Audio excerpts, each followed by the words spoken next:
just a few words about Vrau's novel. I don't want to get married. An old comedy, which is not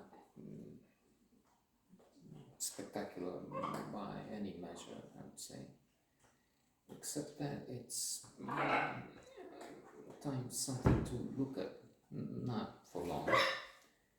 This is where the thin slicing theory applies.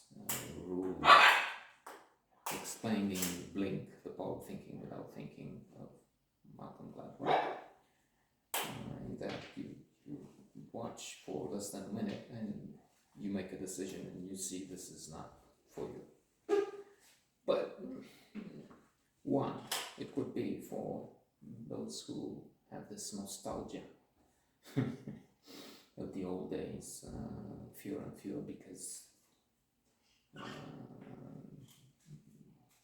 they're old and they're dying, so the young ones would have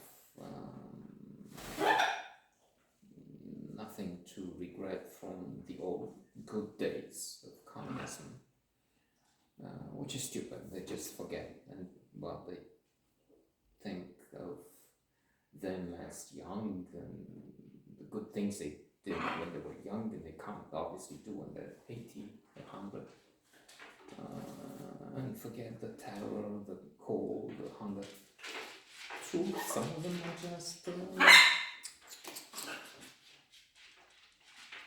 old apparatchiks.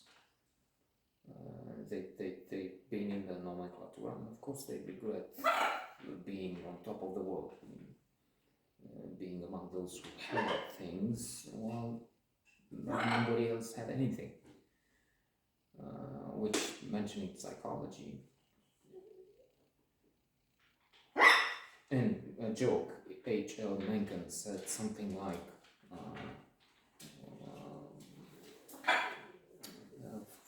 wealth is having $100 more for the monthly salary, $100 more than your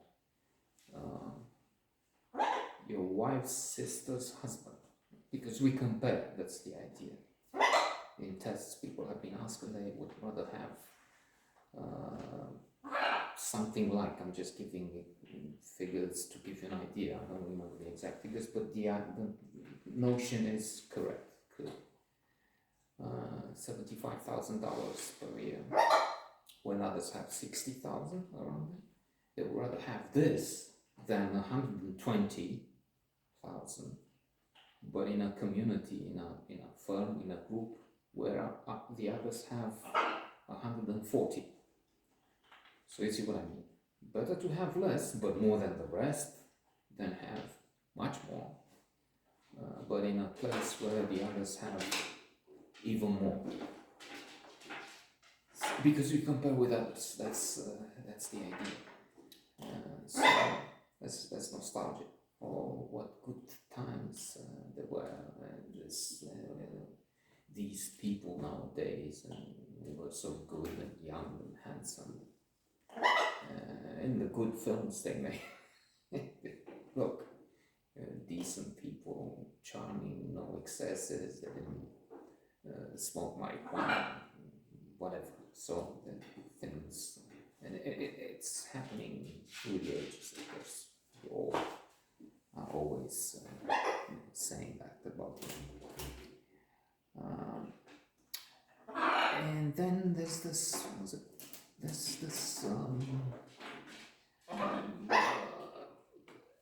effect that a comedy like this can laugh not at what they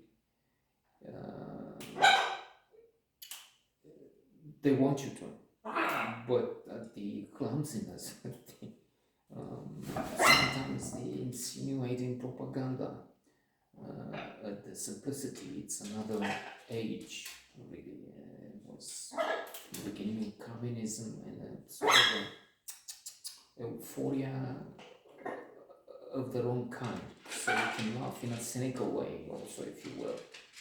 Look at these fucking fools, not seeing that they're cherishing monstrosity, as in communism.